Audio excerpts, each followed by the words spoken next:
चलो, तो हमारा जो नेक्स्ट कॉन्सेप्ट है that is all about incorporation of LLP. LLP incorporate कैसे करते हैं, डॉक्यूमेंट्स क्या लगता है, सर्टिफिकेशन किसका लगता है, ये सारी इंफॉर्मेशन आपको यहाँ पे पढ़ाई जाएगी। मैं आपको शॉर्टकट में बताती हूँ। एलएलपी इनकॉर्पोरेट करने के 3 स्टेप होते हैं। स्टेप नंबर 1 होता है नेम रिजर्वेशन। क्या होता है? Name reservation.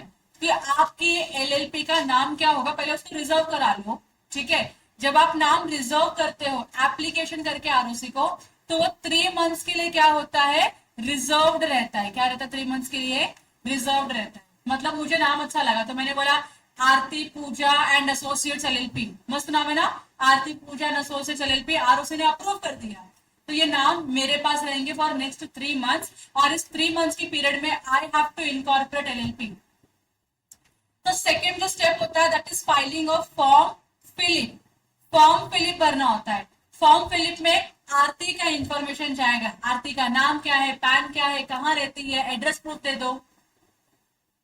उसके साथ साथ पूजा का भी सेम इंफॉर्मेशन जाएगा, पूजा कहाँ रहती है, क्या उसका नाम है, क्या उसका पैन कार्ड, आधार कार्ड, एड्रेस प्रूफ, सब उसमें इंफॉर्मेशन जाएगी।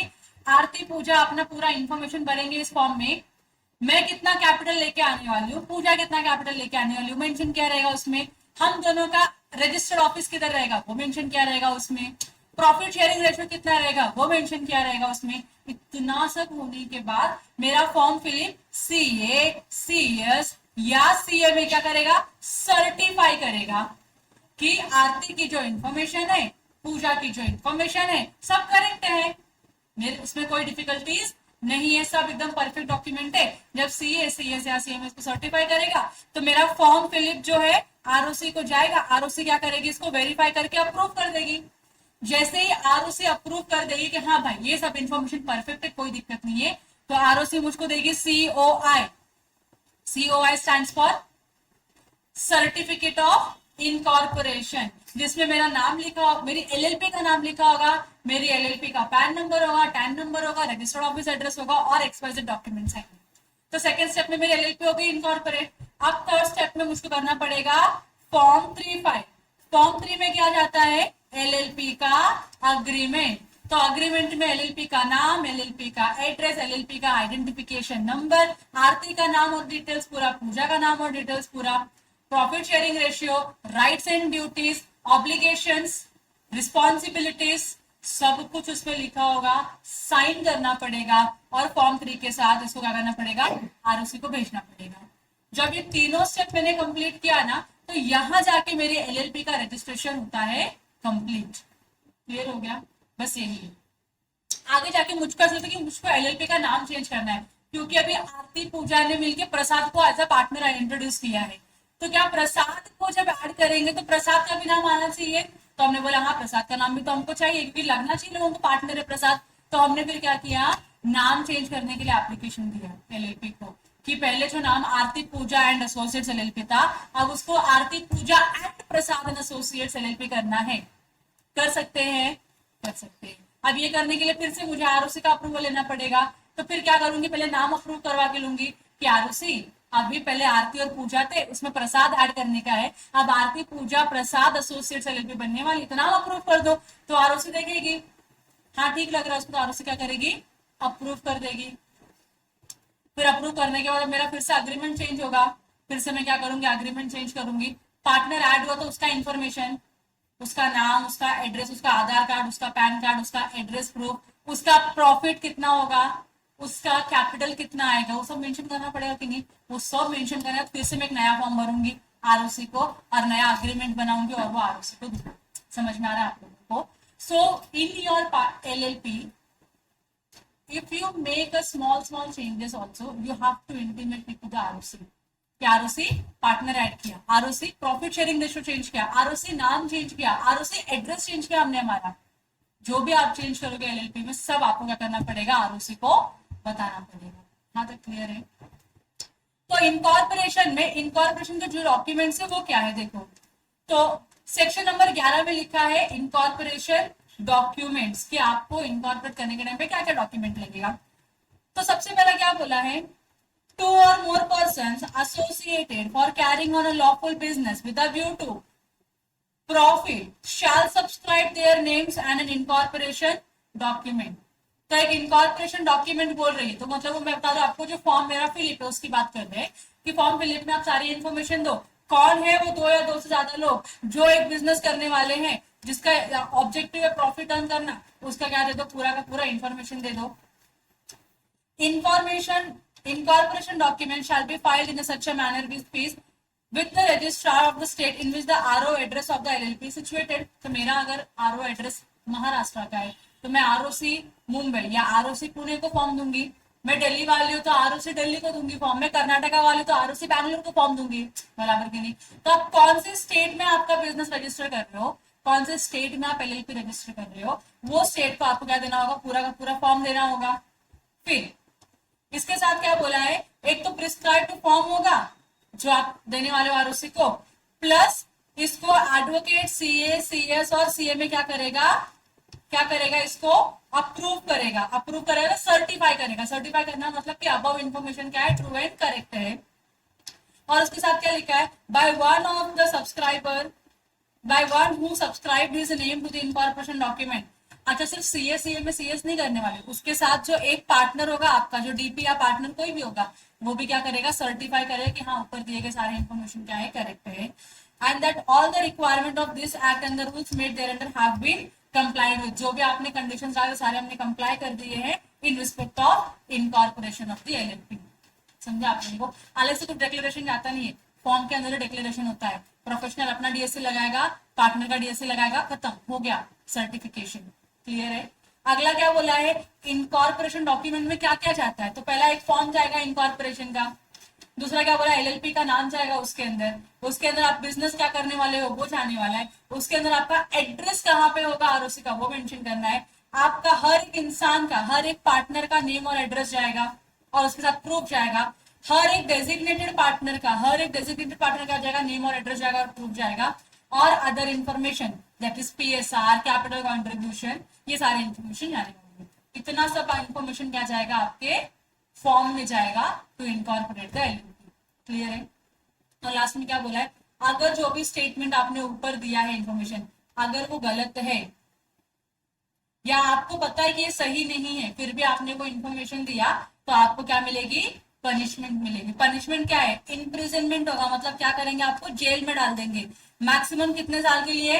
पूरे 2 साल के लिए मैक्सिमम। तो 1 महीने का भी हो सकता है जेल, हो सकता है। और फाइन कितना का लगाएंगे? मिनिमम 10,000 और मैक्सिमम कितना?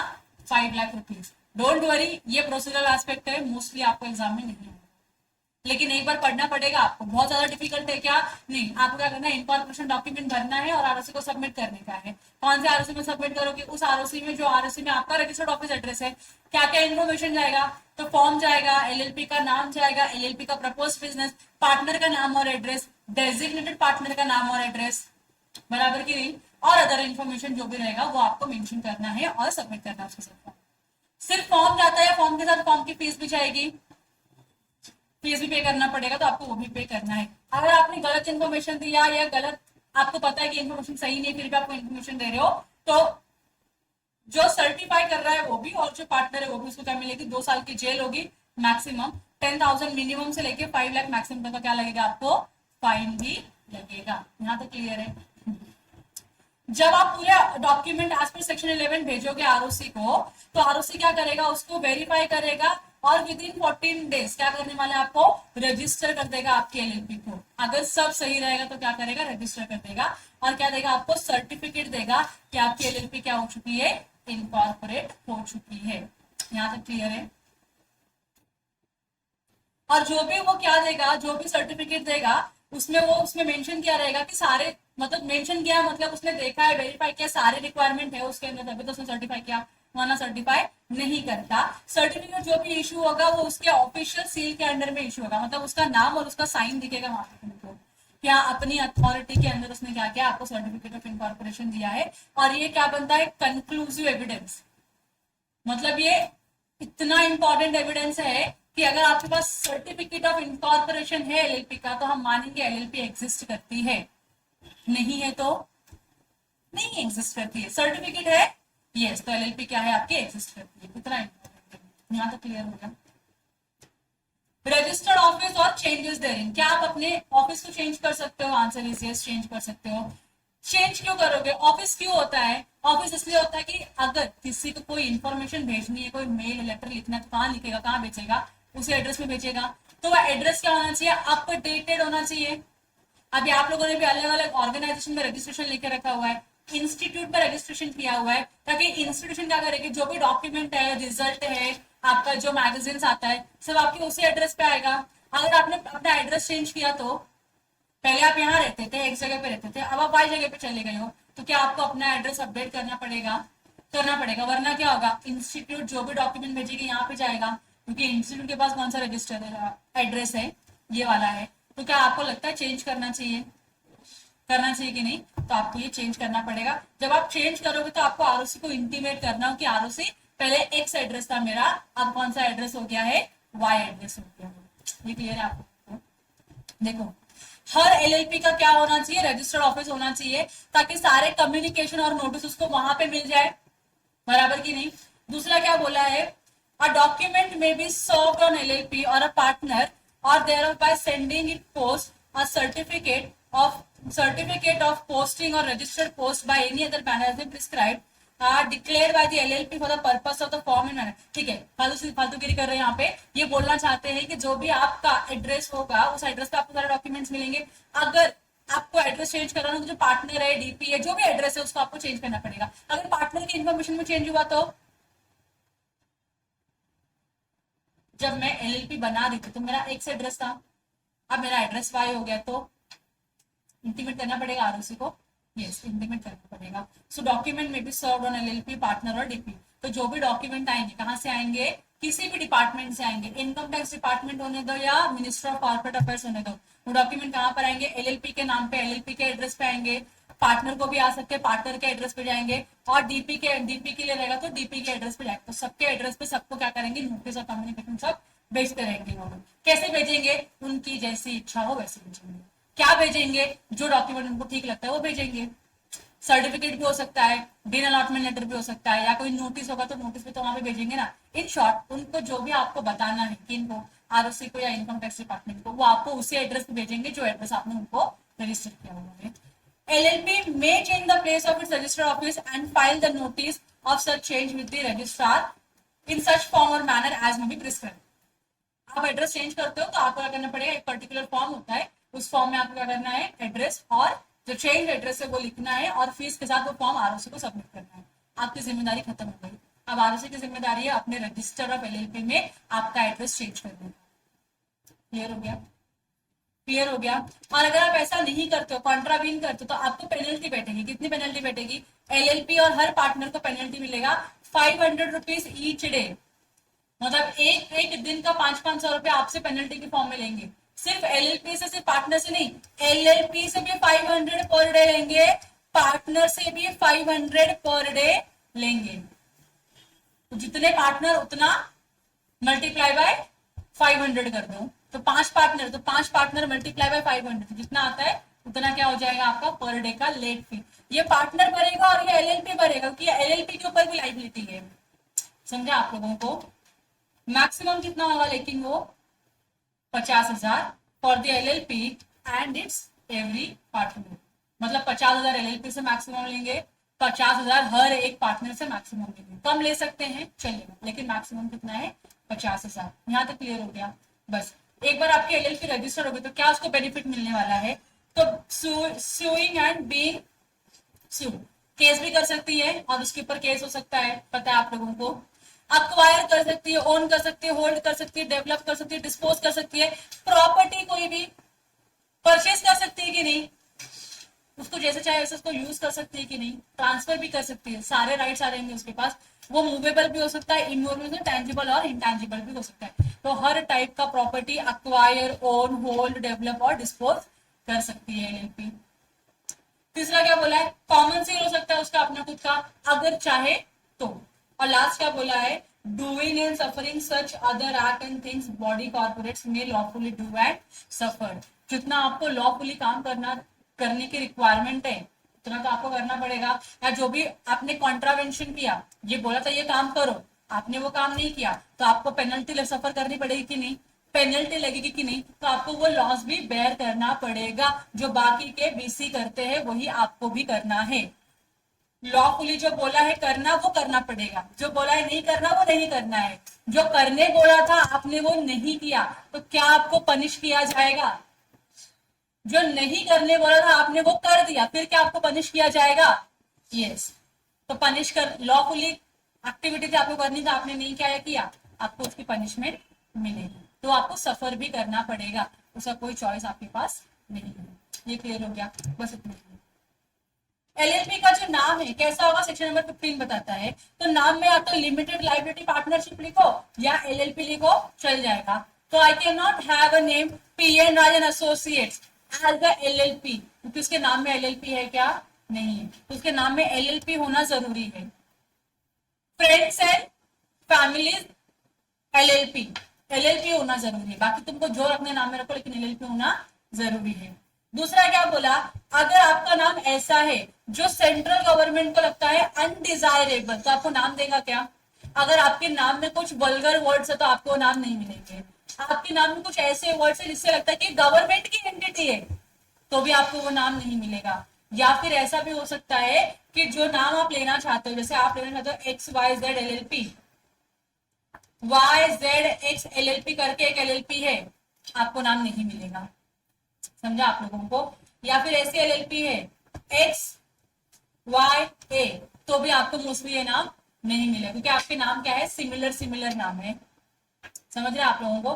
तो अगर आपका नाम सिमिलर होगा तो भी आपको वो नाम नहीं मिलेगा। तो सेंट्रल गवर्नमेंट को लगता है ये अनडिजायरेबल है या आइडेंटिकल है या रिजेंबल करता है किसी और एलएलपी या किसी और कंपनी से, या आपका नाम में जो वर्ड है उस वर्ड के ऊपर क्या है, किसी इंसान का ट्रेडमार्क है। तो सिमिलर कंपनी, यहां साइड में लिख लो आप लोग ऐसा सिमिलर करके।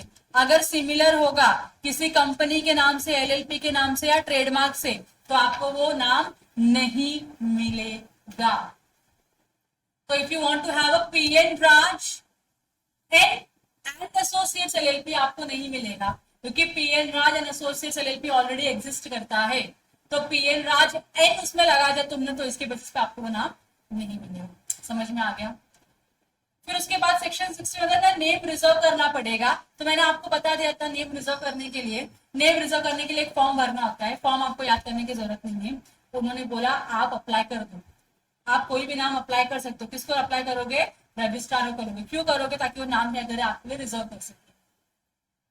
क्या होगा उसमें? प्रपोज नाम होगा एलएलपी का। अगर आपको चेंज करना है, नेम, तो भी तो आपको नेम रिजर्व करना पड़ेगा ना।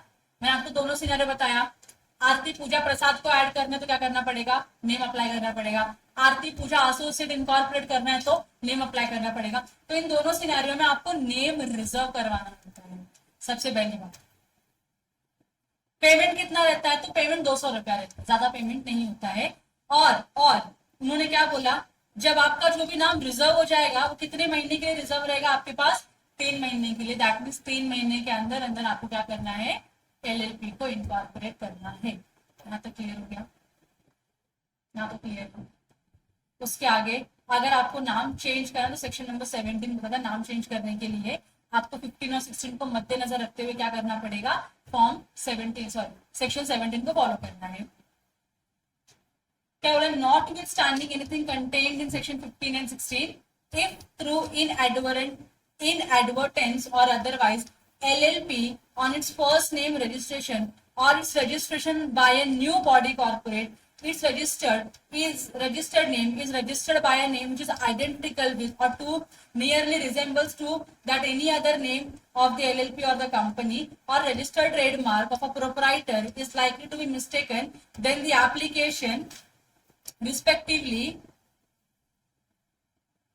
application of such LLP, the central government may direct that such LLP shall change its name or new name within a period of 3 months from the date of issue of the direction. कैसा है? अभी यहाँ पे बोलना क्या चाहते हैं मैं आपको सिंप्लीफाइड लैंग्वेज में बताती हूँ। मुझको XYZ LLP बनानी है। मानो XYZ LLP गलती से आरओसी ने अप्रूव कर दिया। There is already one LLP named as XYZ and Associates LLP. XYZ LLP and Associates LLP में ज्यादा डिफरेंस है क्या? नहीं, तो पब्लिक को क्या लगेगा, ये दोनों क्या है, सेम एंटिटी है, डिफिकल्टी अराइज हो रही है, कंफ्यूजन अराइज हो रहा है, तो गवर्नमेंट क्या बोलेगी, सेंट्रल गवर्नमेंट क्या बोलेगी इस नई एलएलपी को कि अपना नाम क्या करो, चेंज करो।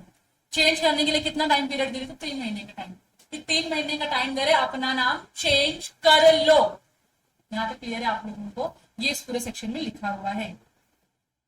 या फिर ऐसा भी होता है कि XYZ के ऊपर ट्रेडमार्क है किसी का, और आपने सेम क्लास में ट्रेडमार्क के लिए आपने भी अप्लाई किया है, ट्रेडमार्क के लिए अप्लाई नहीं किया है, एलएलपी के नाम के लिए अप्लाई किया है, जो ट्रेडमार्क ओनर है कोई और है, एलएलपी का ओनर कोई और है, तो उस सिचुएशन में भी गवर्नमेंट क्या बोलेगी, नहीं आपको हम नाम नहीं दे सकते, किसी और का ट्रेडमार्क है। क्लियर है। तो जब गवर्नमेंट कोई डायरेक्शन इशू करती है आपको नाम चेंज करने के लिए, नाम को मॉडिफाई करने के लिए, आपको पूरा 3 महीने के अंदर अंदर फॉलो करना है। नहीं किया तो गवर्नमेंट कंपल्सरीली अपने साइड से नाम चेंज कर देगा। और क्या लिखा है, ये इंपॉर्टेंट, ये पैराग्राफ है, इसको पढ़ लो अच्छे से। It is further provided that an application of the proprietor of the registered trademark shall be maintainable within a period of 3 years from the date of incorporation or change of the name of the LLP। अब इस section में उन्होंने बोलने का क्या try किया, ये important paragraph है थोड़ा, इसके लिए मैं आपको इसको पूरा पढ़ाई। से for example we have an LLP जिसका नाम है, जिसका नाम मानो आप लिखा है XYZ, बहुत बेकार हो गया, ABC एंड एसोसिएट्स LLP। ठीक है, ये LLP का नाम हमने अप्लाई किया, नाम हमको मिल गया, नाम मिलने के बाद हमने कंपनी पूरी हमारी LLP बन गई। अब आगे जाके ना कोई एक ट्रेडमार्क रजिस्टर्ड है, मतलब एक पर्सन है जिसने ABC के ऊपर क्या लेके रखा है, ट्रेडमार्क लेके रखा हुआ है। ठीक है, अब जब उसने देखा कि हमारी LLP इनकॉर्पोरेट हो गई, मतलब ये लोग ABC एंड एसोसिएट्स LLP अपने नाम पे मार्केटिंग कर रहे हैं, सब कुछ कर रहे हैं, तो ये बोलता है मेरा नाम तो खराब हो रहा है इसमें, क्योंकि आप जो भी बिजनेस करो लोगों को क्या लगेगा कि मेरा ही है, बराबर की नहीं। मिस रिप्रेजेंटेशन क्रिएट हो रहा है यहाँ पे, पब्लिक के कंफ्यूजन क्रिएट हो रहा है पब्लिक के माइंड में। पब्लिक को क्या लग रही है, ये जो ABC का ओनर है वही इस ABC का भी ओनर है, तो ये चाहता है कि ये जो ABC है ये क्या हो जाए, अपना नाम चेंज कर ले, अपना नाम चेंज कर ले। तो ये क्या करेगा, एप्लीकेशन करेगा सेंट्रल गवर्नमेंट को कि सेंट्रल गवर्नमेंट सुनो, तुमने जो ABC करके LLP इनकॉर्पोरेट की है ना, उसमें जो ABC है वो मेरा ABC है। पब्लिक के माइंड में कंफ्यूजन हो रहा है कि मेरी ABC और ये ABC क्या है, सेम है, तो प्लीज आप अपनी इस ABC एसोसिएट को बोलो कि अपना नाम चेंज करें, बराबर की नहीं। ये इसको एप्लीकेशन गवर्नमेंट को देने का कितना टाइम पीरियड दिया है, सो दैट इज 3 years। बोला 3 years में क्या करोगे, आप एप्लीकेशन करोगे, मतलब जिस दिन ये LLP इनकॉर्पोरेट हुई वहां से लेके 3 years में आपको एप्लीकेशन देना है। अगर आपने 3 years के बाद एप्लीकेशन दिया तो आपके एप्लीकेशन को हम एंटरटेन नहीं करेंगे, क्योंकि 3 years में इस बिजनेस ने अपना नाम एसोसिएट एग्जिस्टेंस में और मार्केट में बना लिया है। समझ में आ रहा है आप लोगों को, इसका नाम ऑलरेडी बन गया ना 3 साल में, 3 साल से नॉट शॉर्टर पीरियड, लंबा पीरियड होता है, 3 साल में उसने अपना एग्जिस्टेंस क्या किया, मेंटेन कर लिया है। 3 साल के बाद आप नहीं आ सकते हो कि मेरा नाम उसने चुरा लिया है, नो। अगर आपको ये आना है, एप्लीकेशन करना है कि अपना नाम चेंज कर ले, तो it has to be within 3 years। लेकिन कब से, from the date of incorporation, जिस दिन ये LLP इनकॉर्पोरेट हुई है उस दिन से लेके 3 साल का टाइम पीरियड है। 3 साल के अंदर आपको क्या करना है, एप्लीकेशन करना है इस LLP का नाम चेंज करने के लिए। क्लियर हो गया, समझ में आ गया आपको? इस पैराग्राफ का ये तात्पर्य क्या हो, सुप्रिया कोई डाउट है? पक्का ना? ठीक है, अब आगे क्या बोला है, where LLP changes its name or obtains new name, it shall within a period of 15 days from the date of such change give notice of change to the registrar। आपने नाम चेंज किया ना, आपका अग्रीमेंट भी change हो जाएगा, आपके हर जगह पे नाम चेंज होगा, तो आपको ROC को, रजिस्ट्रार को 15 दिन के अंदर अंदर इंटीमेट करना है कि मैंने मेरा नाम चेंज कर लिया है। फिर उसके बाद क्या बोला है, अच्छा जब आप रजिस्ट्रार को अप्लाई करोगे, नाम चेंज किया, तो रजिस्ट्रार आपको नया सर्टिफिकेट देगी विद द न्यू नेम कि हाँ तेरा नाम चेंज हो गया ना, अब तेरा ये सर्टिफिकेट ऑफ इनकॉर्पोरेशन ये लेके जाओ। समझ में आ गया आप लोगों को? कब तक देगी, विद इन 30 days में देगी। ठीक है, आगे क्या बोला है, if LLP is in default in complying with the directions given The government shall not allot a new name to the LLP in such a manner as may be prescribed. अगर आपने कुछ डिफॉल्ट किया है तो government या ROC आपको नया certificate नहीं देगी. And the registrar shall enter the new name in the register of LLP in place of the old name and issue a fresh certificate of incorporation with the new name and which the LLP shall use thereafter. Registrar को आपने intimate किया, registrar satisfy होगा कि सब आपने compliance कर लिया, कोई भी आपने प्रॉब्लम नहीं रखी किसी भी एंगल से, तो फिर रजिस्ट्रार क्या करेगा, आपका नाम चेंज करेगा रजिस्टर में, आपको नया सर्टिफिकेट देगा विद इन मेंशन किया, ऊपर लिखा था विद इन 30 डेज में क्या करेगा, आपको नया fresh certificate of incorporation issue करेगा.